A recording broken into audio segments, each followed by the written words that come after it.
dire toute la vérité, rien que la vérité. Vous dites je jure.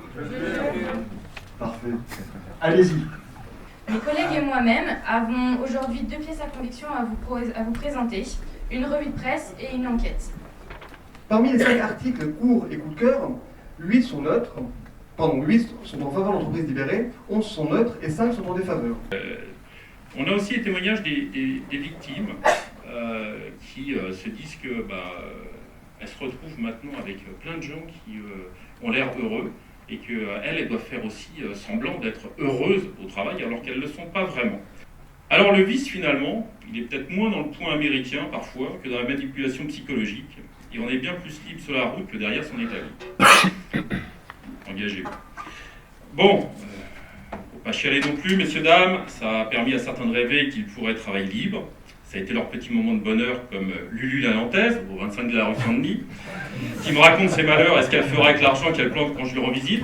Ainsi que l'a indiqué le commissaire Berthelot, il y a de cela quelques instants, les réalités que nous pouvons constater dans un certain nombre d'entre elles sont assez différentes de ce qui est marqué dans les ouvrages du style Choupi veut prendre ses décisions, pour ceux qui connaissent cette référence.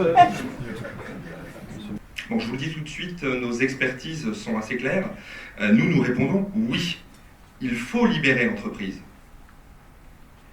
Ou plutôt, il faut libérer les énergies dans l'entreprise. L'acteur est beaucoup plus influent dans le système. Et pour qu'il soit pertinent, cet acteur, ce salarié, il doit donc être un peu plus libre d'agir, moins encadré, moins normé. Quand ce matin, j'arrive à la gare de Lille-Europe avec un rendez-vous à Paris, que mon client m'appelle en me disant on est obligé de décaler le rendez-vous et que je veux échanger mon billet, échangeable avant départ, que je me mets dans la file d'attente et que au moment où j'arrive au guichet, on me dit mais votre train est parti donc il n'est plus échangeable, je suis heureux, et c'était sans doute une exception, que l'employé SNCF réagisse certes d'abord en me disant « mais monsieur, il y a une norme, c'est pas échangeable après départ », mais qu'une fois que je lui ai dit « mais vous avez vu, je suis depuis un quart d'heure dans la queue, il y avait 10 personnes dans la queue », elles me disent « vous avez raison, je prends en compte la réalité et je vous échange votre billet ». Quel est le conseil que l'on pourrait donner à un DRH dont le DG viendrait lui dire « il faut que nous libérions l'entreprise ». Est-ce qu'on doit lui dire ne la laisse pas tomber, elle est si fragile, l'entreprise libérée, tu sais, c'est pas si facile, ne la laisse pas tomber, elle est si fragile. Dès qu'ils sont arrivés, les libérateurs, ils m'ont mis en prison parce que je voulais être un DRH et donc je suis le DRH prisonnier de cette entreprise désormais libérée. Voilà. Donc ils m'ont laissé sortir, j'ai eu une autorisation pour venir témoigner comme témoin à surcharge. Et je me suis posé la question, mais finalement, quelle est la première entreprise libérée dans l'histoire? Ah, première chose. Et deuxième chose, quel est le premier consultant ou coach en management? Et puis le libérateur, bien entendu. Et donc j'ai fait mes recherches en tant que mécréant. Vous admettrez que mes sources soient bien entendu les Saintes Écritures. Donc j'ai consulté les Saintes Écritures, vous pouvez consulter vos smartphones. L'Exode chapitre 18, versets 13 à 27, c'est la prophétie de Gégé, enfin de Jéthro. Moïse, il libère son peuple, il libère, il sort, il traverse la mer Rouge, il y a quand même 600 000 mecs derrière, pendant 40 ans. C'est le premier libérateur de l'histoire, c'est marqué dans le texte. Il s'installe dans le désert, il en a pour 40 ans, et puis au bout de quelques mois, tout ce qu'il passe son temps à faire quoi, à arbitrer des conflits sans arrêt, tout le monde vient le voir, il n'y a pas d'organisation, il n'y a pas de management, il n'y a rien. À l'époque, on était il y a 3500 ans. Alors ce qui est très sympa, c'est que je suis très proche de Denis Bismuth.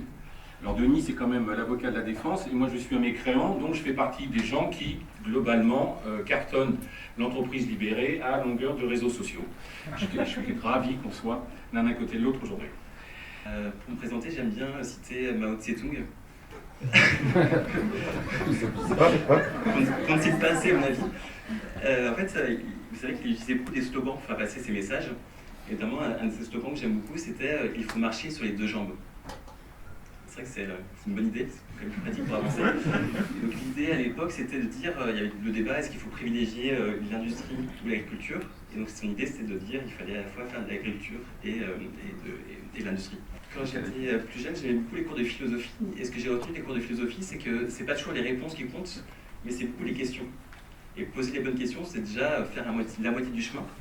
Et du coup, je voudrais demander la clémence en fait au jury et à la Cour, parce que je pense que le grand avantage des entreprises dites libérées, c'est qu'elles posent des bonnes questions. Je ne sais pas si elles apportent des bonnes réponses, mais je sais qu'elles posent des bonnes questions. Alors si vous êtes comme moi, chef d'entreprise, vous vous êtes dit, la première fois qu'on vous a parlé d'entreprise libérée, vous vous êtes dit, waouh, génial, quelqu'un a enfin trouvé un moyen de libérer les entreprises de leurs contraintes, les véritables contraintes, c'est-à-dire les charges sociales, les taxes, les impôts, les formalités administratives qui pèsent terriblement sur les entreprises et leurs dirigeants. Et puis en fait, pas du tout. Ça c'est la mauvaise nouvelle. Je vais faire comme Isaac Gates, je vais dire, non, c'est la mauvaise nouvelle. Non mais ça, je sais pas si... C'est important de regarder YouTube et d'écouter Isaac Gates en tant que parent et en tant que chef d'entreprise pour savoir qu'il faut lire Choupi, parce qu'il vous dit qu'il faut le lire, Choupi. Ça ne s'adresse pas qu'aux enfants, ça s'adresse aussi aux parents. Alors je me suis dit, waouh, alors là, ça vole hyper. Moi, je me demande souvent quelle est la légitimité des personnes qui conseillent et qui interviennent dans l'entreprise et qui n'ont pas été préalablement soit des salariés, soit des dirigeants.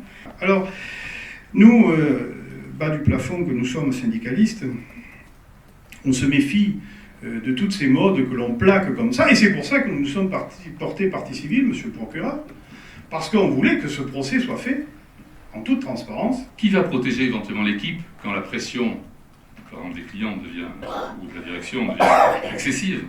Ça peut mettre en danger certaines personnes. Qui va piloter les évolutions nécessaires qui sont demandées, etc. Qui va veiller aux compétences, qui va veiller au partage des savoir-faire, etc. Qui va fédérer les différentes énergies. Donc voilà, j'espère que, Monsieur le Président, la démonstration est claire. Les managers ont un vrai rôle à jouer. Cet étalage de chiffres est simplement recherché pour susciter l'adhésion des masses bélantes, ataviquement acquises, aux promiscuités transpirantes et braillardes, inhérentes à la vulgarité du régime démocratique imposé chez nous depuis 2 siècles par la canaille syndicale. Voilà. Ainsi que le faisait remarquer notre expert Denis Monos tout à l'heure, il n'y a pas aujourd'hui véritablement d'enquête qui existe. Ainsi que le citait également Carole Blanco, le lien entre bonheur, performance économique n'est absolument pas prouvé. Mais l'entreprise libérée, c'est aussi d'une certaine façon une certaine forme de contrôle des identités professionnelles. Et d'une certaine façon, à mon sens, ce n'est rien d'autre que l'aboutissement ultime de l'organisation scientifique du travail. Voilà pour mon réquisitoire. Donc une peine visant à avoir plus de transparence et moins de radicalité. Messieurs les jurés, monsieur la Cour, de quoi accuse-t-on l'entreprise libérée? D'avoir donné de faux espoirs. Sûrement, mais c'est surtout d'avoir fait rêver. L'entreprise libérée, j'ai bien entendu les discours que vous aviez, cette façon de contester le concept. Pour moi, n'est pas un concept scientifique, c'est un concept commercial. C'est une façon, c'est un mot valise. Un mot valise dans lequel chacun met ce qu'il a envie d'y mettre. C'est le principe du mot valise.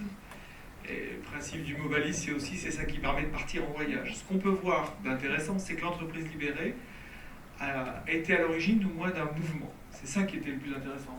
Mais au fond, j'ai jamais rencontré d'entreprise libérée. J'ai rencontré des gens qui me parlaient de ce qu'ils essayaient de faire, de comment ils se débrouillaient avec la réalité du travail, tous les bricolages qu'ils essayaient de mettre en place, tous les rêves déçus ou les rêves réalisés.